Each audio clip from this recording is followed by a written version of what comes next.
It's a brand new day. あれれ Hi there, Venom. Hi there, Keiichi. みーちゃんもなんだか寝不足な感じだよ。だよ。寝たの3時くらいだからね。眠い。Well, you know what? At least we got a bit of a confirmation there to what I was saying. That originally, ever since birth, this Shion right over here, her real first name was actually Mion. And the Mion that we've always known ever since chapter 1, her real name was once Shion. They switched their places. They switched their names permanently. Which means that this Shion right over here was going to be like the head, whereas the other person was going to be Shion. 3時？おいおい、夜更かしにも限度ってもんがあるぞ。大方、漫画の単行本が面白くなっちゃって、一巻から読破してしまったんだろう。俺にも経験があるぞ。あれ、ひょっとして村長さんのこと？まだ見つかってないの？I went to the Furude Shrine to join the youth group in their search for the mayor. Since I knew there was no way he would be found, it was really boring for me. Well, just enduring sleepiness wasn't that bad. Not if you consider what Kimiyoshi had to go through since last night. He had been hanging from the ceiling and couldn't even fall asleep or sit down, since he had to stay on tiptoes the whole time.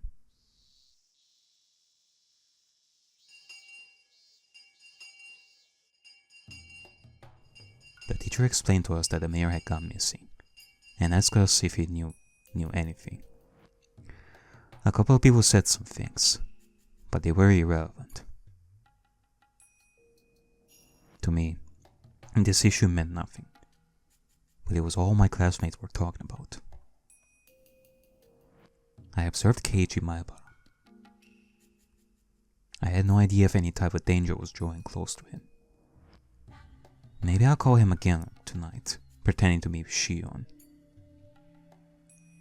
I told him some outrageous stuff last night, so he panicked. Pretending to be Shion? But I was sure he'd calm down after a day. At the time, I heard a little girl's laughter.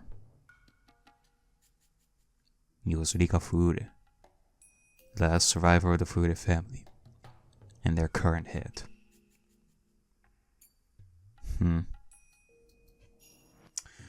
Well, we do know that Rika is going to be the next victim, which is going to be very interesting, because not only are we going to have like a objective view on how she views this whole thing, but we do know that she sees things past what a normal human would be able to see because of what we've seen in chapter 4. So if there is somebody who would know what actually happened, it will be her.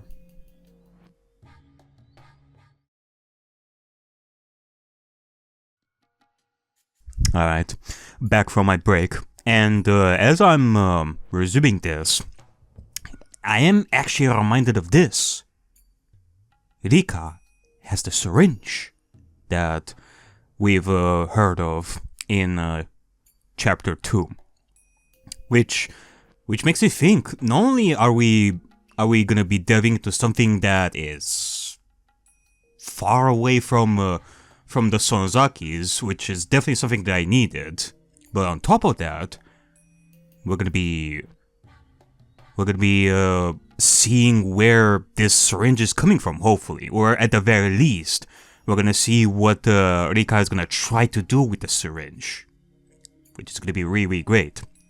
Like, this could very well be the thing that I need to, like, throw the Sonozakis out the window. I need like a new, fresh perspective right over here. And Rika is exactly the one thing the lady right now. My sweet baby, my savior. However, she wasn't really treated as one. During the family councils, she'd often draw pictures or take a nap in the hag's bed. She wasn't even invited to last night's meeting. It was hard to believe such a little girl was responsible for that part of the curse system. However, even though she wasn't in a respected position as the head of the Furuta family, there were plenty of old people who worshipped her as the reincarnation of Yashiro-sama. I'd heard from someone that Rika Furuta was rather odd, and seemed to behave as if she knew she was that reincarnation.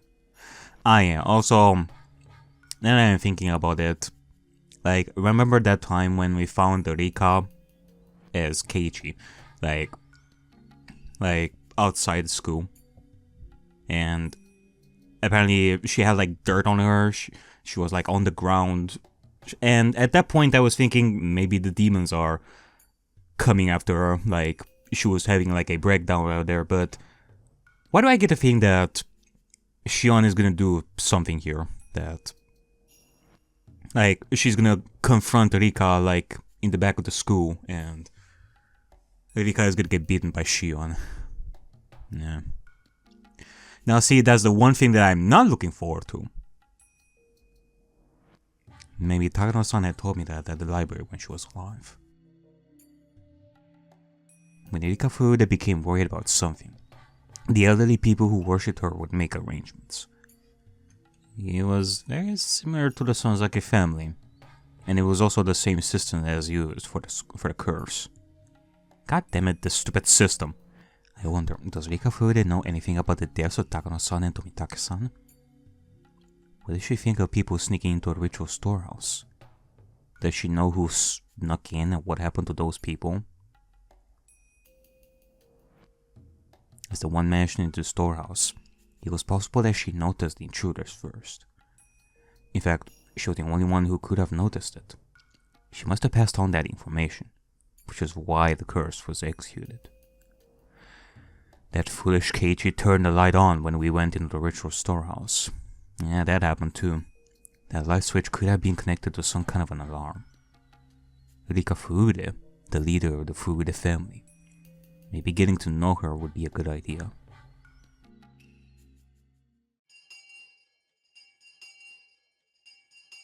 Furuta家当主として、今回の件はどこまで知ってるの? I asked her rather directly. It was hard to tell if she understood I was asking her in a place that the Sonzaki family had, instead of as Mion Sonzaki. 富武たちのことですか? Rika answered. The news had been made public, yet she knew about it.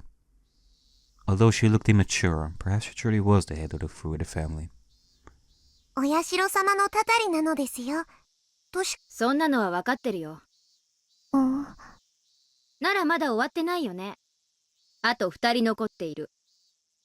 その2人はどうなるか聞いてる? I tried to be vague, to see how Rika Furuta would react. I'd been thinking that she had nothing to do with the underside of Hinamizawa, since she was always treated like a child. However, Rika had just said things about the incident which normal people should know about anything about. Yeah, but Rika is a bit of a special case, looking at chapter 4. Which, you know what, that is surely not gonna help Shion whatsoever in, you know, at least seeing Rika with in a different light. Like, Rika is gonna know some stuff about a lot of things because of her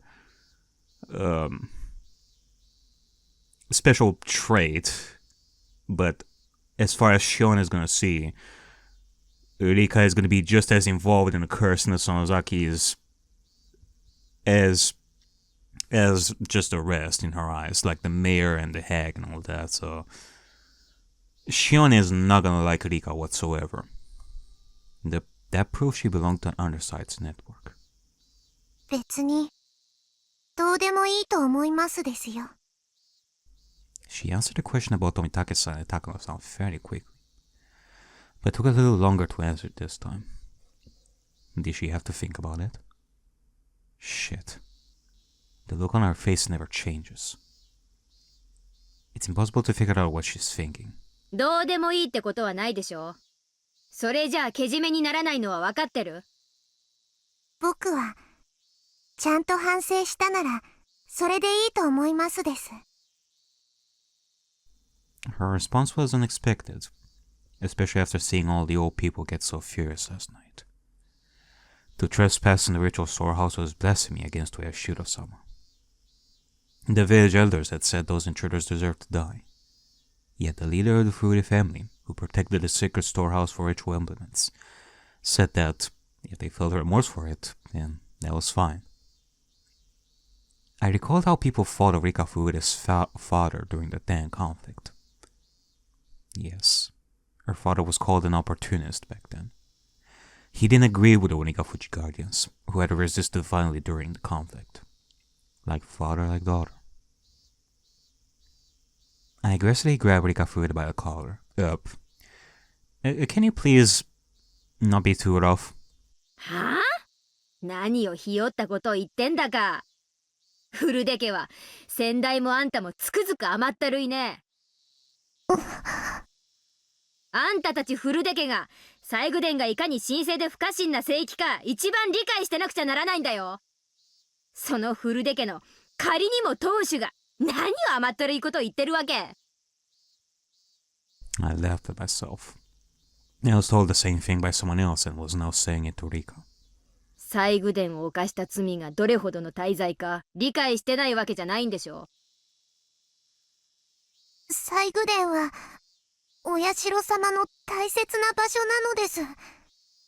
勝手に入ったりとかしちゃダメなとこなのです。わかってるじゃない。そこに汚れを持ち込んだんだよ、あの4人は。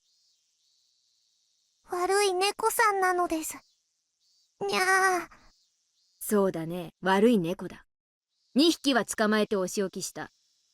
あと2匹いる。にゃー。どうけじめをつけるべきだろうね。古出家当主のご意見を聞かせてよ。Rika really didn't usually wear any expression whatsoever, making it impossible to tell what she was thinking. But while I grabbed her by the collar and stared at her, I could tell somehow. Rika was a little disturbed. I sensed she was trying to see what I was thinking in turn. 僕は2匹の猫さんは許してあげたいです。それでけじめになると思ってんの？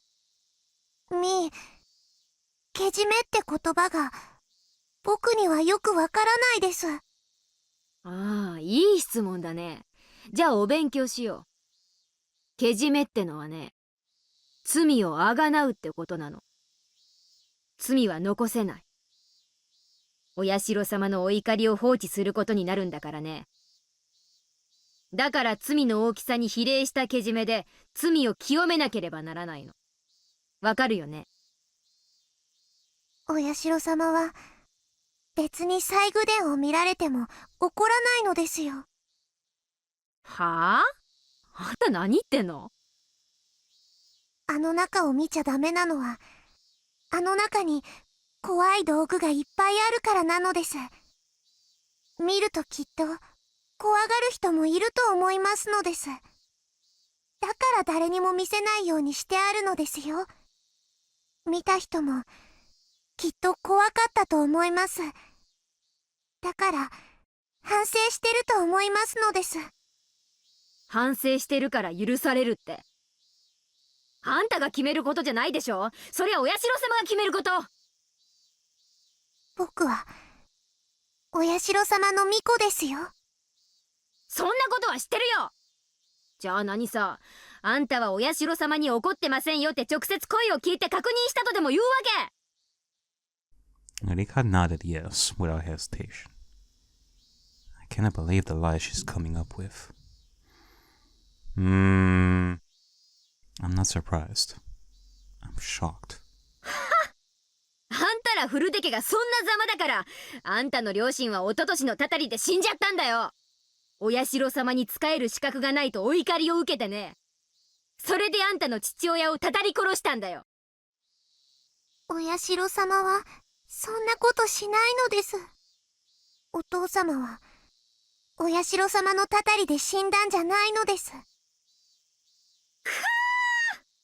こんなのが最後の古出家の巫女だとはね。お社様が心を安らかにできないのがよくわかるよ。お社様をお祭りする古出家の人間でありながら、嘆かわしい。ミーが何を怒っているのか、僕にはよくわからないのですよ。You know, I am thinking about what Rika is saying over here. That, yeah, sure, I wouldn't be angry if people went inside the ritual storehouse. Okay, Takano did what she did by, according to my theory, killing Tomitake and then killing herself. The fact that obviously Tomitake and Takano went inside the ritual storehouse willingly, it is to create the image that Oyashiro is involved in their deaths, because, oh my god, they entered the ritual storehouse and then afterwards they died? It must be because of the curse! Like, it kind of makes me think that Takano did what she did with the intent of putting the curse on top of this to hide the truth. It doesn't matter if they went inside the ritual storehouse. Oyashiro, realistically speaking, would not be angry at them. Like, the whole point is that Tomitake and Takano are trying to create the illusion that Oyashiro would be angry at such a thing. But he wouldn't be angry like whatsoever. The ritual storehouse doesn't matter. I realized she was in a position to know as much as the other two family heads. As proof, she talked about this year's incident as though it was nothing. Yet she could feign ignorance with a serious face. She sure is something. She's even better than me. Oh man, I slapped her a few times and pushed her to the floor. Rika, having tumbled downward, looked up at me with tears in her eyes. そもそもあんたが西宮殿の鍵が重いから簡単なものに付け替えたいって言い出したのが事の発端なんだよね。そうですよ。硬くて僕では大変だったので、君吉に相談して簡単な鍵に付け替えてもらったのです。あんたがその程度の手間を惜しまず頑丈な世情をそのまま残していたなら、西宮殿への侵入を許さなかったかもしれない。今回の一件はあんたにも責任の一端があるんだからね。それを忘れない方がいいよ。もちろんあんたと一緒に鍵を付け替えた君吉家当主にも責任があるんだけどね。That last part was something I added on a whim. I added it to connect Rika's story to the disappearance of Kimiyoshi. I wanted to pressure her psychologically by doing so. 君吉家当主はけじめをつけてもらうことになった。だから消えた。古出家当主にもけじめをつけてもらうことになるよ。Rika was still on the floor, tears pouring down her cheeks. あと残ってるのは前原圭一だけ。こいつは古出家の方で頼むことにする。僕は何もわかんないのですよ。別にあんたはわかんなくてもいいでしょ。憂慮したり困った顔をするだけでいいんだから。それはうちも同じ。とにかく頼んどくよ。そんなの。Rika hung her head. She seemed to want to say something, but she was afraid that I might be rough with her again. I doubted Rika Furude was actually at the top of the curse system, like the hag was. However, as one of the three family heads, she was a lot closer to the underside of Hinamizawa than I was. By now, that underside was well aware of Keiichi Maebara. I told the elderly leaders of the village yesterday in the meeting that Keiichi Maebara was the last one remaining. I just told the head of the Furude family the same thing. If threateningly. If my threat was effective, the curse of Oyashiro-sama should very well soon fall upon Keiichi Maebara. And at just the right time, I will grab my enemy right as he took my bait. If the assassin came from the Furude family, this girl would have committed the same sin as the hag. When that time came, I wouldn't hold back. I was going to make sure she suffered, and then kill her. I've heard of a torture technique where you pound dozens of nails into a victim's fingers.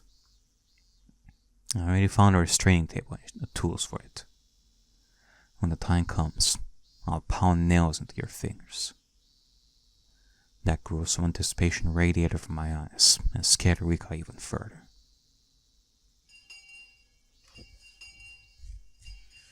Jesus Christ.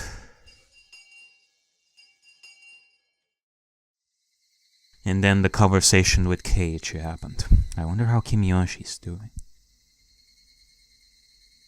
He's dead, more than likely. I doubt he died from tiptoeing all night. But sometimes a human can go very easily. He already told me everything I wanted to hear. And he doesn't know anything else anyway.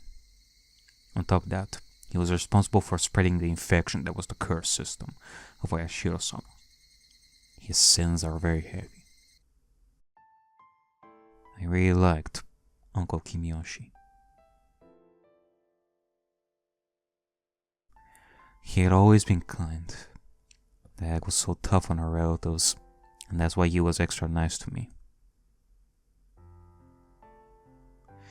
When we talked yesterday, I was so happy to hear him say he would forgive Shion. He even said he would fight the hack to save her. It made me very happy. And don't worry, if Shion-chan feels bad about what she has done, she won't be demoned away. Leave it to me.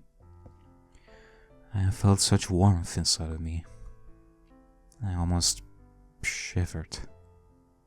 So happy, yet so very sad. For he continued to say that Satoshi-kun deserved to die.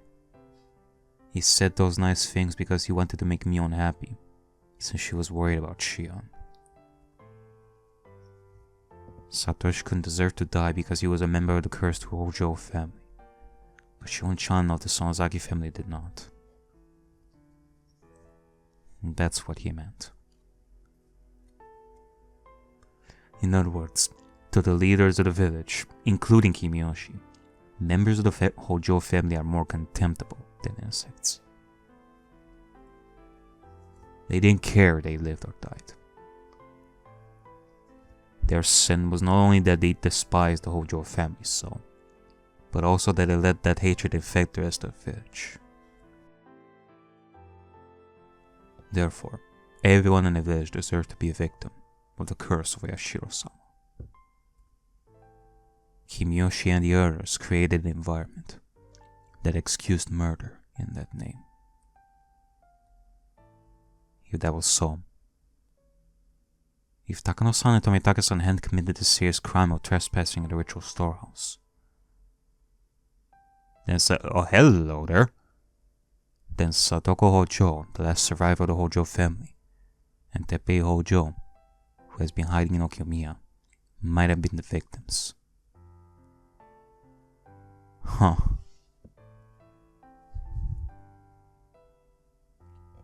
Satoko Hojo. She was always around Satoshi-kun. She expected Satoshi-kun to help her every time she cried. She was one of the people who cornered him. Satoko wasn't that much of a burden. Satoshi-kun wouldn't have killed his aunt. Somebody told Satoshi-kun to commit that murder. And to hide the evidence of his connection to the mastermind, Satoshi-kun was demoned away. That's what Oishi thought. If Satoshi-kun hadn't killed his aunt, maybe he wouldn't have been chosen as last year's victim. Because the commands were vague after all. The curse of Oyashiro-sama fell upon the Hojo family as a whole. It didn't matter which member of the family died. His aunt had a terrible reputation in the neighborhood. She didn't communicate with her neighbors. She was always throwing fits. And there was nothing nice about her in any way. Even if Satoshi-kun didn't kill her, the curse would have fallen upon her sooner or later. Their aunt was the first victim. There needed to be another Hojo to calm the curse. According to a rumor, their uncle was living somewhere in Okinomiya with his lover. However, Okinomiya was a little different from Hinamizawa. The Sonozaki family was powerful there as well, of course, but it would have been more difficult in Okinomiya to demon someone away. So naturally, Satoshi-kun and Satoko, who are still in Hinamizawa, became the targets. Which one should be cursed? That was simple. Satoko, of course. She was snobby and lacking in manners. Everyone in the neighborhood liked Satoshi-kun, even if he was the son of the Hojo couple who betrayed the village during the Dan conflict.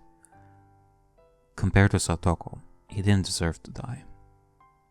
Therefore, the actual victims of last year's curse should have been his aunt and Satoko.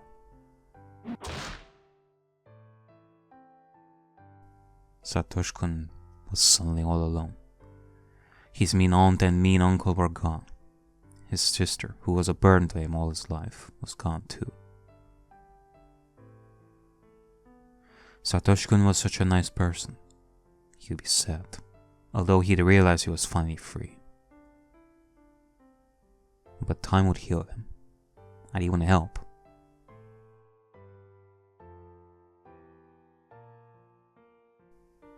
He'd feel sad for a really long time, but he would definitely be the most sad about Satoko's death in that case. Again, you, Shion, are seeing something completely different.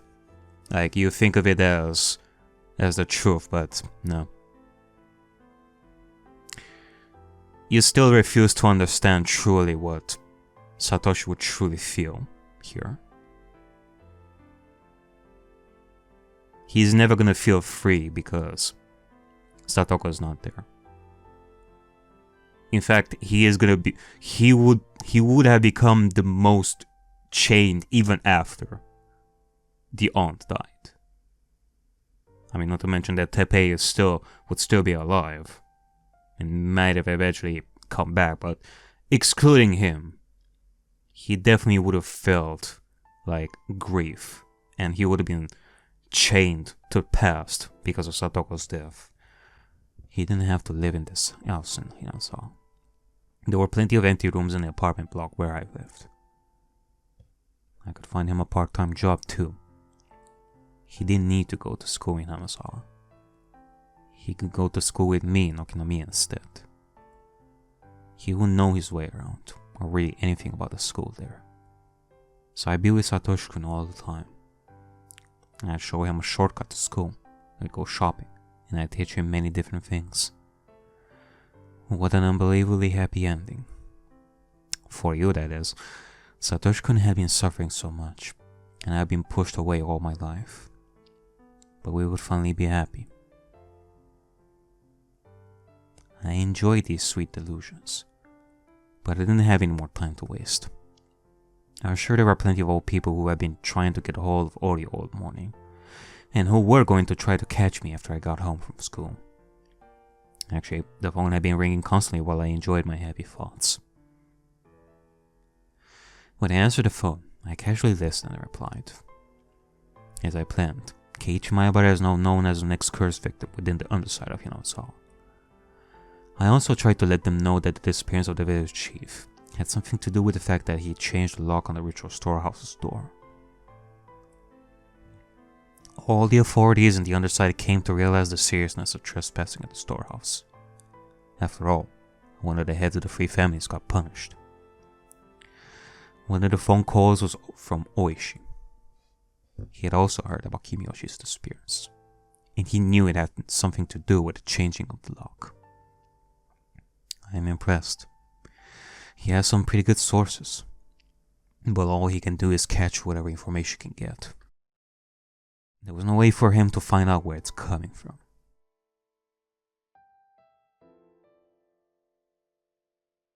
I'd call Keiichi Maebara again later tonight. Some of the more aggressive villagers may have already started to take action around him. I'm sure that by now, Keiichi is feeling that danger that's coming toward him.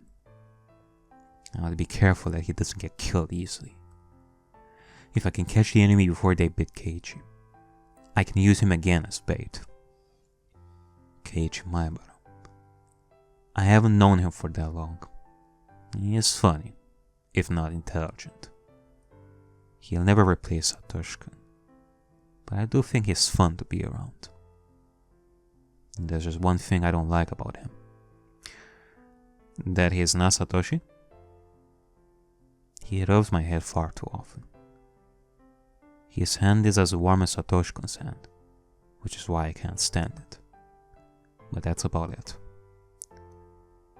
Keiichi Maebara isn't Satoshi-kun's enemy. I don't hate him. He is fun to be around. But I wouldn't shed a tear for him if he became a victim of the curse. I won't prevent Keiichi Maebara from being killed, but I won't kill him myself either. I've made arrangements for the curse to fall upon him, but I never told anyone to kill him. Well, I suppose I did tell Rikafuru that would take care of Keiichi Maebara. Wait a minute. To avenge Satoshi-kun. I'm doing exactly the same thing as the hack did. I'm using the exact same system that killed Satoshi-kun. Yeah, the irony. Keiichi Maebara. And just using him. I told people to let the curse fall upon Keiichi, but I'm giving him appropriate warnings. I'm going to help him if he tries to live.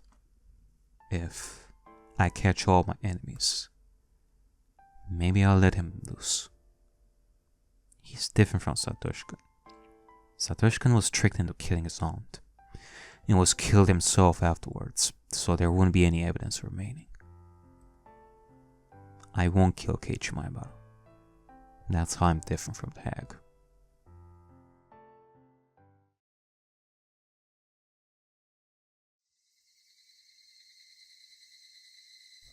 Evening was turning to night. I had to get dinner ready. I had to eat so I'd have enough strength to take revenge. This place was far from the town. You wouldn't even get isolated during winter because of the snow. It's not unusual for a household like this to have 2 or 3 refrigerators. There were plenty of groceries left in them. I was glad I didn't have to go grocery shopping. I could hear the chorus of the Higurashi. People often say that the sound of the Higurashi brings back memories, but for me, it's the exact opposite. I've only ever heard the sound of the Higurashi in Hinamizawa. Therefore, the sound of the Higurashi, to me, is Hinamizawa. The sound of the Higurashi is Hinamizawa, the village of the demons. So the sound of the Higurashi is the voice of the demons? This song reminded me that I wasn't supposed to be here. That I couldn't be here. God damn it. I felt like we were on a track with something there, like narratively speaking, but yeah, that was when I heard the doorbell. Because there was a good distance between the house and the gate. There was both a doorbell and an intercom by the ladder. He had a security camera too. Something as modern as a security camera monitor in this old-fashioned kitchen looked rather strange. I turned the switch, but nothing appeared on the monitor. I tried to check the plug, but there were a bunch of cords going behind the refrigerator, so I couldn't even do that. The doorbell continued to ring while I tried to figure out if the monitor was broken, or if I just didn't know how to turn it on. I only felt like answering the door depending on who it was. It'd normally be easier to pretend to be out, but that wouldn't help me. I was waiting for my enemies to show up. I couldn't just hide myself, in that case. The hag was supposed to be sick and in an extremely bad mood. I already sent word that she didn't want to see anyone. So, who could it be? I made up my mind and turned the intercom on. If it was someone I wanted, I could just turn whoever it was away. But I had to act normally so I wouldn't arouse suspicion. I had to act normally. はい。どちら様でしょう？こんにちはなのです。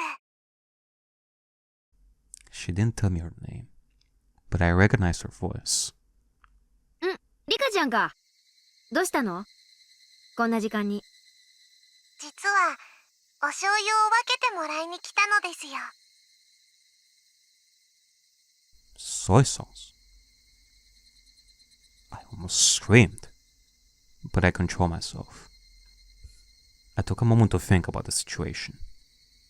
Okay, well, it does turn out to be the case where Rika willingly went to quote-unquote Mion to solve the situation. It's not necessarily that Shion lured Rika in to kill her. I guess the disadvantage that I'm having right over here is that I don't remember the full details of chapter 2 as of now. I definitely have to go back and check the notes on that one. But I mean, of course I do remember that the whole thing with Rika's disappearance had to do with the soy sauce thing. Like Rika went first and then Satoko disappeared right after, and they both disappeared afterwards. And Rena, being the little detective that she was at the time, she was figuring out that it had to do with the soy sauce. There was no soy sauce, so they had to go and get some. But other than that, the village sometimes got snowed in during winter. But the Viridian shrine was quite far from this house. It was rather odd for her to come all the way here on her bicycle just to get some soy sauce. Maybe she was using it as an excuse. Maybe there was something she wanted to talk to me about. That was when I noticed a piece of paper that was on the refrigerator door next to the intercom. We still have plenty of homemade soy sauce in stock. Feel free to come to the Sonzaki house if you want some. The hag must have given that flyer to everyone. One of our relatives sent her a barrel of soy sauce. If you want some, bring a container. That's what the flyer said. I see. This would explain it.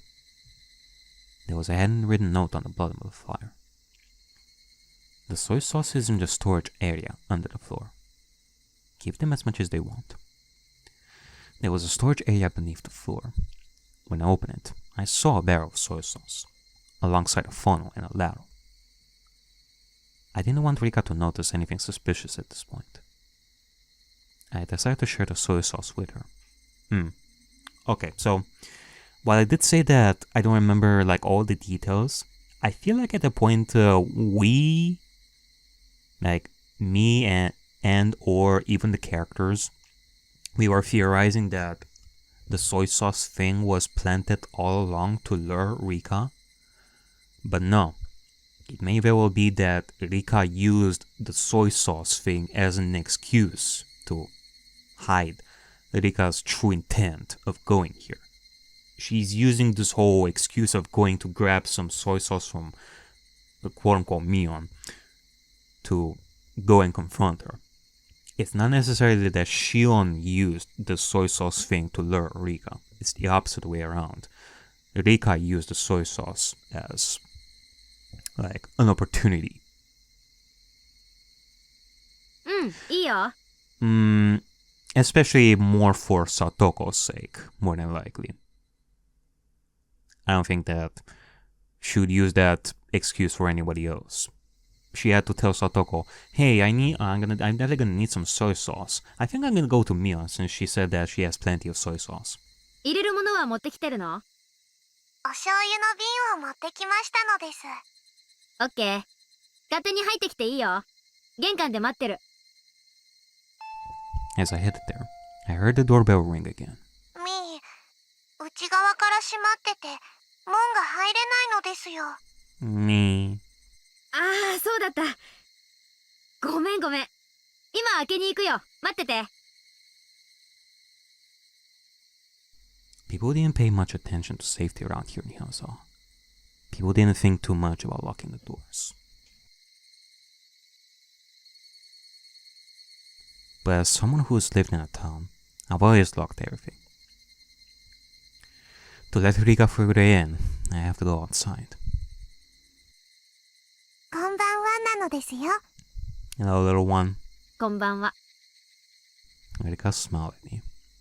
She was holding a huge soy sauce bottle. She acted like I never yelled at her, got violent with her, or made her cry at all today. Rika holding a huge size bottle with her tiny hands. Why? Or perhaps she came to curry favor, thinking that she angered me. I invited Rika to the front door. I told her to wait for a moment and tried to take the bottle. But Rika took her shoes off and walked into the house with the bottle in her hands. いいよいいよ。私が入れてくるから待ってなよ。僕もジョーゴでお醤油入れるのは上手になったのですよ。She looked at me as if begging. I guess she wanted to pour the soy sauce into the bottle herself. I didn't want her to come into the house, but I suppose I didn't want her to wait there alone either. If she came to the kitchen with me, I could keep my eyes on her. And so, I brought Rika to the kitchen. We walked down the hallway. I only heard my footsteps.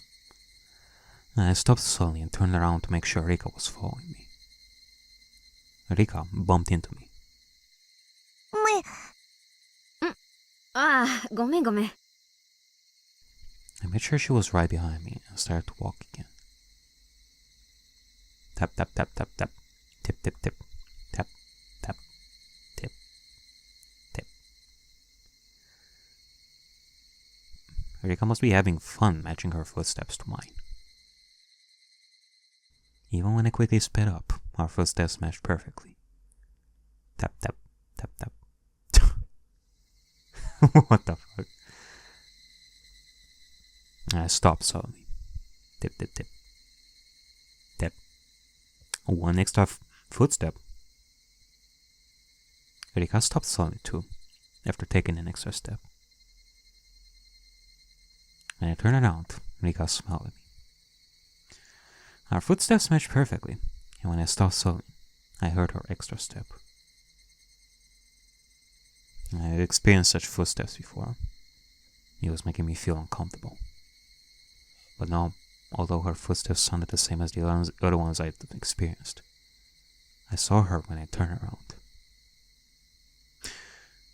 Her footsteps sounded the same as the other ones I'd experienced. You know, we've been talking about footsteps like all this time, throughout all these chapters. Like, one of the effects of this curse apparently is the footsteps, because that's like one of the most prominent effects and all that. But you know, you can get some details out of these footsteps, because an adult, like, walking, whether with shoes or without shoes, is definitely gonna sound different from, say, a child walking on, like, on wood or the ground, with their shoes or without shoes and all that. The time between footsteps can be determined by whether it is an adult or a child. Like, an adult would definitely make bigger footsteps, which would be like at a bigger distance time-wise between footsteps, or a child who makes like faster footsteps and all that. Like, they have to keep up the pace, how loud the footsteps are. Like, for example, for an adult versus a child. If the footsteps that Rika is making here sound similar to the ones she experienced, it could be that of a child. Which goes back to what we were talking about, like, in the ritual storehouse, because jumping, like, up and down, like the noises that Shion was hearing, was that of like a child that is having like a tantrum, like, no, you're not supposed to be here. Like, a child would do something like that. So, interesting. That was the difference between them. I left the storage door open, so I could see the soy sauce barrel. The memo says she can take as much as she wants, but I wasn't sure there was enough left. I crouched down and tried to open the lid of the soy sauce barrel. Even when I crouched down, I could hear Rika's extra step. うん、まだまだいっぱいあるよ。ほら、好きなだけ持ってくといい。Now see, I'm getting something out of Rika over here. What did I just tell you? Like, I needed a new direction from all the Sonozaki mumble jumble curse system, like all that is just so cloudy and all that. I needed someone like Rika to offer me something new here. And I'm getting something. Hello there, Rika. When I turned around, Rika was very close to me. She is a child! Although, now I'm starting to see why Berka still herself likes to do that face.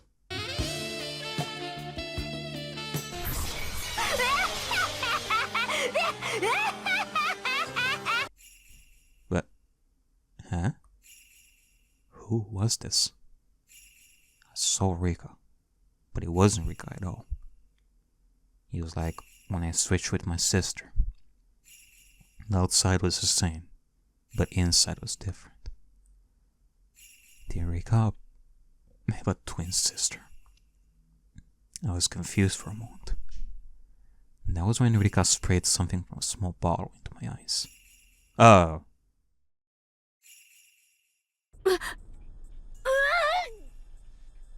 I felt a terrible pain in my eyes, and suddenly tears poured out and my nose started to run. Oh god, it begins. Rika is more than likely gonna use like the syringe. I couldn't stop sneezing either. As I stumbled around, covering my face, I didn't realize I was attacked. I shut my eyes tightly for a moment, and then opened them again. Rika was about to grab my hair to drag me down onto the floor. When Rika saw me open my eyes, she sprayed at me again. I shut my eyes to avoid the spray, but my nose still breathed in the substance. I avoided the pain in my eyes, but the tears, the runny nose, and the sneezing continued. Shit! Ah! My brain isn't working quickly enough. However, when I finally understood that I had been attacked by Rika Furude, my brain started to grind into motion. Rika Furude knocked me on my back and got on top of me. I tried to escape from her by rolling on the kitchen floor. As I rolled, I hit an oven, a huge jar, and destroyed a pile of something on the floor as I fought back. But Rika didn't let go of me. She stayed on top and restrained me. She was sitting on my stomach, and I felt intense pain and pressure. She sure could fight well. Still couldn't see anything. Rika had the upper hand. My eyes were shut, and I was in real danger. As I tried to blink, I saw Rika's expression. You know, I guess a part of me is not surprised about this in the sense that I know that Rika was gonna go into action since she had the syringe. Like, she wanted to put this, like the contents of the syringe, in her. But I guess I didn't expect Rika to be the first one to make the move. Then again, because I thought before that Shion was the one who lured Rika in. But no. Rika surely has taken initiative here. Both when it comes to the soy sauce idea and, you know, attacking first. Jesus. I didn't know Rika Furude all that well. I only knew her from the few times we met when I went to school as Mion, and from the things I've heard from other people. But as far as I knew, there was no way Rika Furude would ever do something like this. This is just impossible. Impossible. Impossible. I had to calm down and figure out what to do next. Shit. I had too much of a mess to even think. I tried to peek at her face again. She still had the spray bottle in one hand. What I didn't expect was the thing in the other hand. I couldn't mistake it for anything else. It was definitely a syringe. When Rika realized I regained my eyesight, she pointed the spray bottle right at me and let loose with it. I shut my eyes tightly and tried to ignore the pain. But that was when, even though I was blinded, Rika made a miscalculation. She had sprayed at me from such a close distance that she inhaled the substance as well. Come on. I heard Rika sneeze, and realized that it was my chance. Even if I couldn't see, I knew she was right there. I hit Rika's face a few times. When I felt Rika's weight shift, I escaped. And then got my stun gun ready. Rika must have inhaled just a little of the spray. She wasn't sneezing anymore, and was glaring at me instead.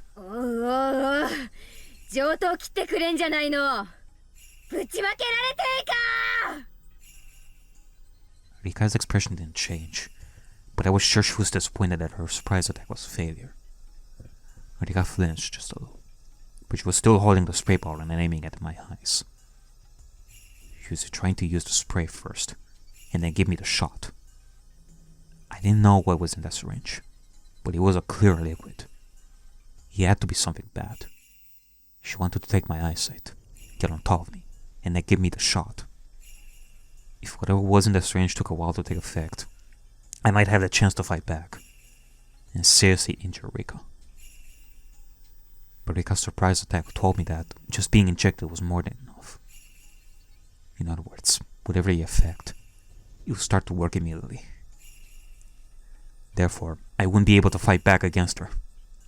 It'd probably either knock me out or kill me. In any case, what I had was equally deadly. My stun gun was very powerful. Just one shot would be all it took. What happened before was proof of its power. Rika knew my stun gun was a lot more powerful than her spray. She was being extremely cautious. おらおら、いつまで人ん家に上がり込んでボサーっとしてくれてるわけさ。そっちから来ないんなら、こっちから行くぞ、こら! I threw a pile of newspapers at her. The pile wasn't tied together, so the newspapers flew all over Rika. I jumped at her immediately after. I shoved my stun gun into her and pulled the trigger. Rika spasmed and fell to the floor. No! You fool. Hesitating in a fight where a single blow wins. Only amateurs just glare at each other. You don't have a single clue about how advantageous the first strike is when a single blow can decide everything. The spray bottle rolled on the ground, but she still had the syringe. Rika was down, but I couldn't let my guard down either. I kicked her in the side and clambered on top of her. I took the syringe. I held Rika's arm down and gave her the shot. My actions could hardly be called gentle. I injected her violently. I injected everything that was in the syringe. Rika began to convulse. Oh god. Okay, so he injected like the entire thing in her. I stood back and watched for what would happen to her body. Of course, I still had my guard up, but I assumed that the drug would incapacitate her immediately. I didn't know exactly what kind of reaction she would have. はっざまあないね。私に勝てるとか夢にでも思った。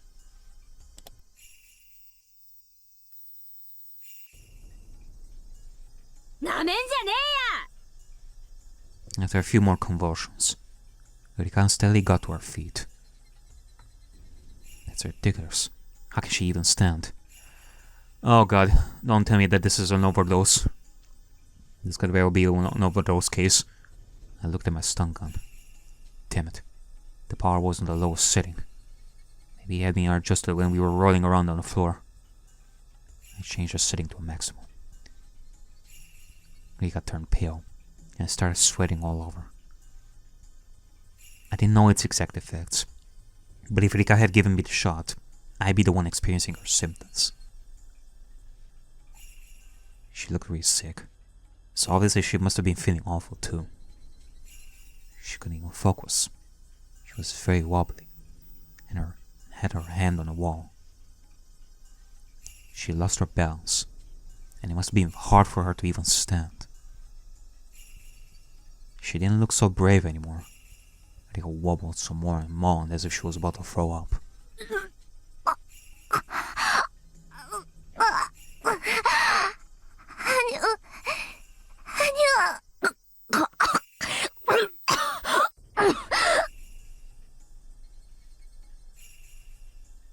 Rika looked scared as she moaned and wobbled.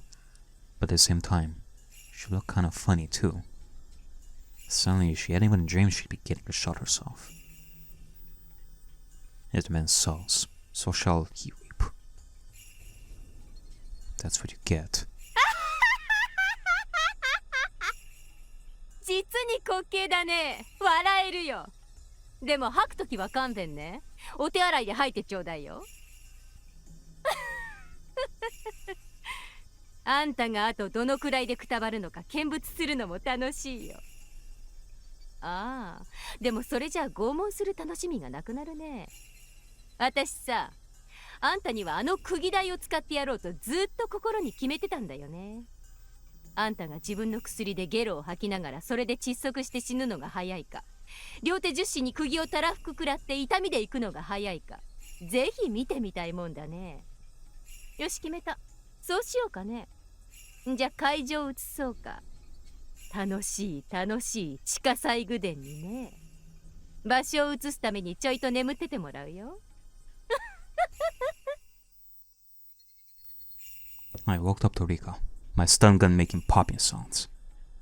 When Rika saw the sparks from the stun gun, she moved to grab a huge kitchen knife. おや、まだその程度の元気はあるわけだ。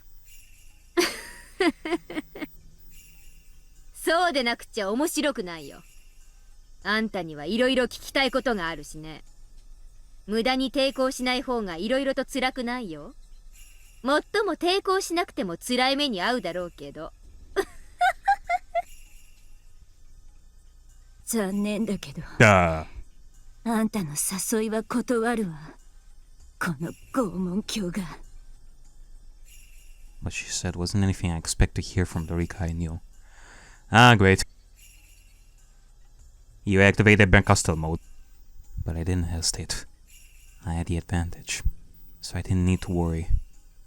Besides, this was coming from the last survivor of the Fuda family. One of the 3 families. The sudden change somehow felt natural. Okay, well, what am I supposed to take out of this? Oh, what is going on here? あんたらの御三家の血塗られた歴史に比べたら、私なんてとてもとても。それを古出家当主様に褒めてもらえるなんてね。ちょっと光栄だね。んで、そのフラフラな体で包丁一本で抵抗してみせる。立っているだけでも限界なくせに。そうね。あんたの言う通り、これがどうも私の限界。お前なんかに飯取られて拷問で殺されるくらいなら、悪いけどお先に退場させてもらうわ。Oh god, no, don't do that, Rika. No, not yet. No, please, please. 退場できるならしてごらんよ。No, she's gonna... God damn it, she's gonna do that. It was clear who held the advantage here. But despite that, an odd thrill filled both of us. We lost our minds. Wasn't a fitting phrase for the people of Hinamizawa. It was a feeling of release, when modern demons could stop pretending to be human.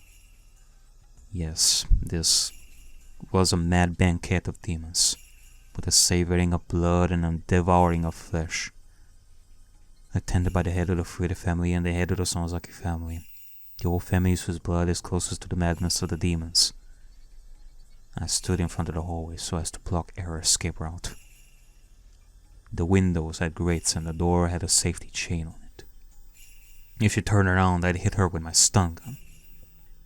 In this situation, what did Rika Fude mean by taking her leave? Rika got her knife ready. I expected her to aim at my stomach when she attacked, so I took a stance with my stun gun ready in my hand. Rika, however, suddenly turned around. I carefully watched to see what her next move would be. Rika put the handle of the knife to the wall and had it in place. What was she doing? じゃあね。さよなら拷問狂。お前なんかに殺されてたまるか。Rika reared her back and slammed her throat against the knife on the wall. Ah!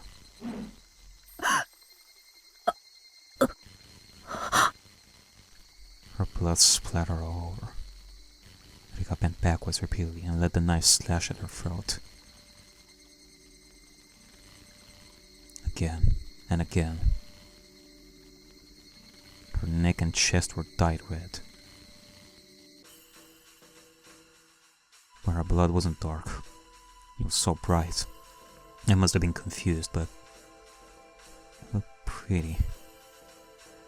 Well, I knew that she was gonna take that kind of route, but still, this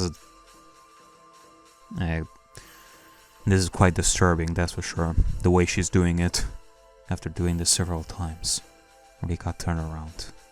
Her eyes were wide open. She didn't look like she was from this world. Her face looked like something both living and dead, both real and artificial. It was very scary, eerie, and above all else, pale. Although her face looked unearthly, it was a very appropriate face for a demon. I didn't have a mirror, so I couldn't tell, but I was sure I looked exactly like her. Rika continued to violently slash her throat. It reminded me of someone trying to break a huge piece of ice with an ice pick. That was exactly what Rika looked like. The white chips of ice coolly flying through the air. What I saw before me was a beautiful sight. Every time Rika struck her throat, tiny drops of red blood splattered the boring white world around her. It was like a dance. A dedication danced by the final head of the Fruited family. The demon's last dance of dedication to Hinamizawa. Upon seeing that literally blood-curdling dance, I let out a fierce roar. I had no reason to do so. I was howling like an animal. We were like animals trying to kill each other, both getting covered in blood. And inevitably, as one convulsed in the pool of the blood, the other threw back its head and howled. My body shivered with the joy I felt inside of me. This was death, the most final of judgments, and it was right before me. The demons howled, screamed, and roared. The roars faded, and my voice started to change from the voice of a demon back to that of a human. As a demon, I roared, but as a human, I sneered. Rika was covered in blood from her neck down. Her blood was pouring out, making a little noise. Rika was still staring into my eyes. I stared back at her. I wasn't sure they were still eyes, though. They were no longer human eyes, but the eyes of the dead. Rika's corpse vomited blood from her mouth and nose and smiled. Then she dropped the knife. She stuck her hands out and turned her palms upward. Her wiggling fingers reminded me of an insect's legs. Those fingers reached for her own throat. I'd never seen anything like it. I'd never seen anybody do this before, because Rika was scratching at her own throat. She was ripping her own throat apart. Maybe that wasn't a good description. She was trying to rip out the inside of her throat through the opening she'd made with a knife. Her fingers found the biggest tear. Rika smiled. At least that's what I would have called it if she were alive. She ripped open the tear in one tug.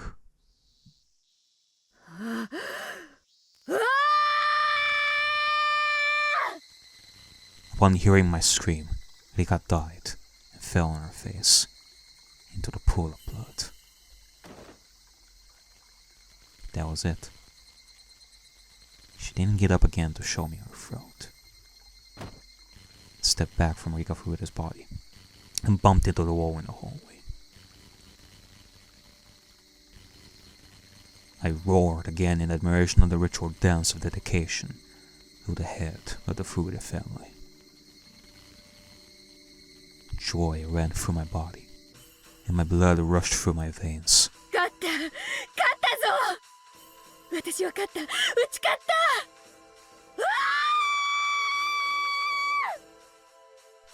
I then realized I'd disposed of the heads of the 3 families, the core of the curse of Oyashiro-sama. Everything was finally exposed. The curse of Oyashiro-sama and its mastermind were all exposed. I disposed of the leaders of the 3 families, who all killed Satoshi-kun. The head of the Sonozaki family died of a heart attack. She was at the bottom of the well, along with a wheelchair. I apprehended the head of the Kimiyoshi family. He'd continued to tiptoe until he died. The head of the Furuda family died, in a way that was perfect for the final head of the 3 families of Nagafuchi. I did it. I accomplished my mission. I defeated all the masterminds who killed Satoshi-kun with the curse. Everyone. Satoshi-kun, you were powerless. You didn't have the means to fight back. Those evil people simply sneered while they let you die. After marking you as a member of the cursed Ojo family, I will never, ever forgive them. They believed you deserved to die because you were one of the Hojos. As long as it was done by the curse of Oyashiro-sama, they didn't care how you were killed. I will never forgive those people for creating this world. What could I have done to save you, Satoshi-kun? I couldn't save you. Shion Sonozaki couldn't do anything else at the time. If I was Mion, not Shion. If I was Mion that day, I could have saved you. Mion could have saved you. That's right. I remember now. Shion. She said she wanted to eat the red snapper sashimi that day. I was supposed to eat that. But Shion pouted and cried. That was why I let her switch, just for that night. I did it to make her happy, like a big sister would. Shion was never treated well, so I felt bad. That was it. I was being a good sister, that was it. When morning came, the world had been turned upside down, and it had remained so until today. We weren't twins anymore. The one with the demon was Mion, and the one without the demon was Shion. What was that supposed to mean? Wait, Mom, listen. I'm Mion, not her. You can tell us apart, right, Mom? Look, can't you tell I'm Mion? Come on, everyone, tell me I'm Mion. I'm Mion. Don't call me Shion. I'm Mion. I am. その時私ははっきり悟ったよ。あんたは知っていたんだ。あの夜親類たちが集まって何をするのかただの宴会じゃないって知っていたんだ。知らない本当に知らなかったの。はあ？なわけないでしょ。あんたあの日だけ嫌にしつこく絡んできたじゃない。タイの刺身なんて食べたことない、食べてみたい、いつもミオンばかりずるい、私にもって。普段ならおとなしく納得するくせにあの日だけ必要に。知らないの、本当に知らなかったの。あんな恐ろしいことになるなんて思ってたら絶対に言わなかった。はっ、どうだか。あんたはいつも妬んでたじゃない。ミオンばかりいい目にあってずるいって。だから私が気を利かせてたまに入れ替わってあげてたんじゃない。あんたはそれに満足していなかった。より一層妬んでいったんだ。そしてあの夜の意味を自分だけ知り、私から奪ったんだ。ミオンを奪ったんだ。ミオンを返せ。私がミオンなんだ。崎ミオン、お前はシオンなんだよ、シオン。ミオンを語るな、偽物が。 I kicked the bars of the cell repeatedly while I roared. Compared to my roar, the metallic noise of the bars sounded like the cry of a little puppy. Obviously it does sound to me like that day was the day when they switched permanently. When they put the mark of the air on Mion's back, which originally was Shion. Like that day when they switched, just so that she would have like that red snapper, was the same day that she was being taken to put that tattoo on her, and thus, like in the Sonzaki's eyes, they were never able to switch back like permanently again. I have been convinced by something so stupid. The tattoo of the demon was just a way of tearing us apart. Even without that tattoo, I am Mion. That's right, I am Mion Sonzaki. I gathered my hair and I put it in a ponytail with a yellow band that Mion used all the time. Since I didn't feel my hair on my neck.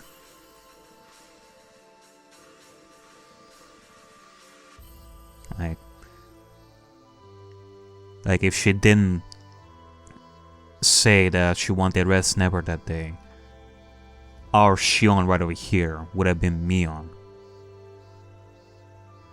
Two Mions looked at each other through the iron bars. According to our sibling rules, that was never to happen. Yes, there was only one Mion and one Shion. There could never be two of either at the same time. 髪をほどけシオン。ミオンは私だ。ミオンはここにいる。お前がミオンじゃない。だから語るな、二度と私を語るな。聞いているのかシオン。聞こえているのか。聞こえているなら返事をしろ。私に返事を届かせろシオン。 I took myself back on this day. Shion admitted she was Shion. ミオンであることがこんなにも素晴らしいなんて。すごいよ。体全体が言うことを聞く。頭の回転が優れた気がする。そうだよ、ミオンは万能なんだ。ミソカスのシオンとは違う。落ちこぼれのくせに下手なミオンのふりなんかしやがって。それが私にとってどれだけムズがゆかったことかわかるでしょ、あんたになら。シオン。はい。おね。Shion called me sis.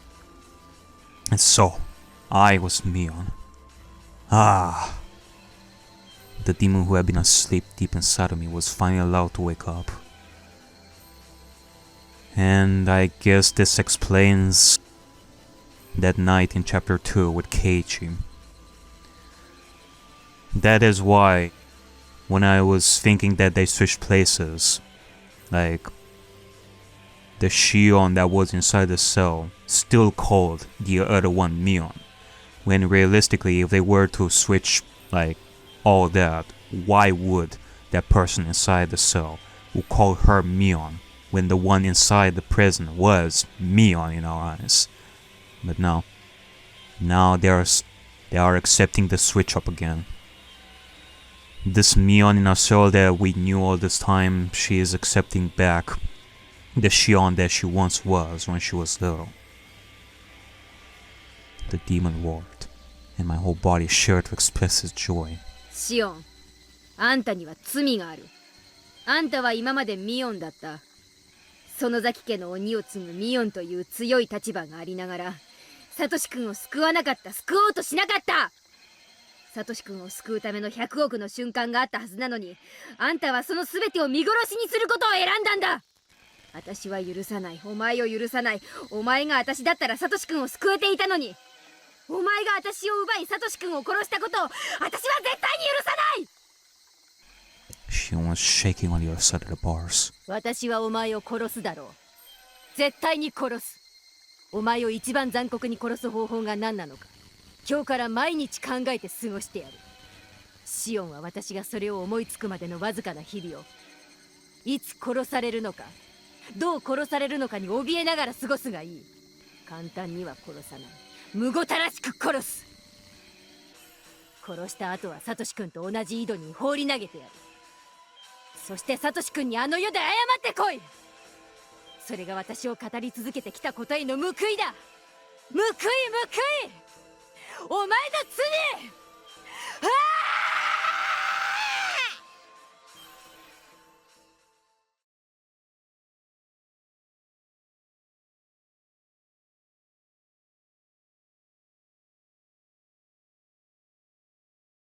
I needed to at least clean up the kitchen. While I was putting all newspapers on the floor to absorb the blood, the phone rang. I didn't want to answer, but maybe I should. I should answer it and talk to whoever it was. はい、園崎です。The worst time that you could call. Who is it? いつもお世話になってるでございます。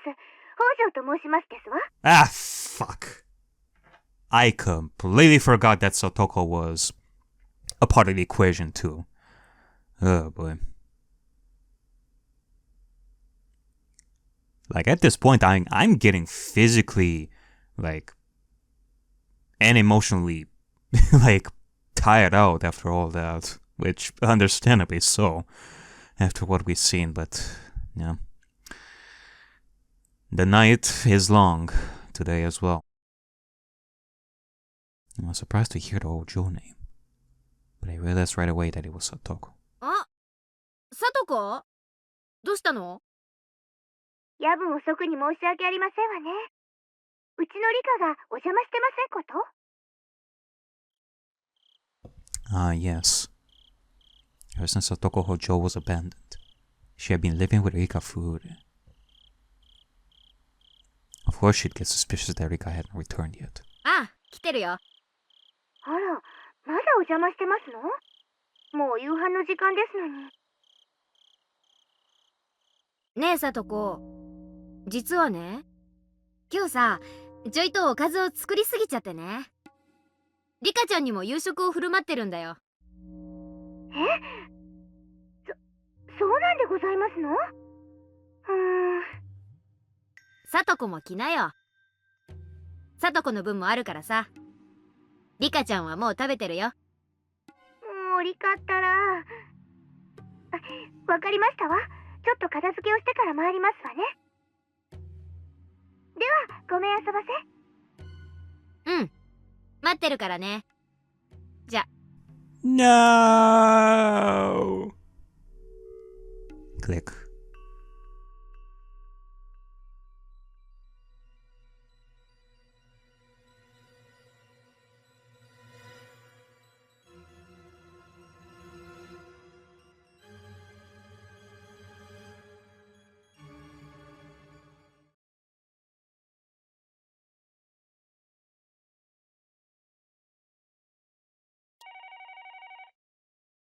K1、さっきから呼んでるぞ。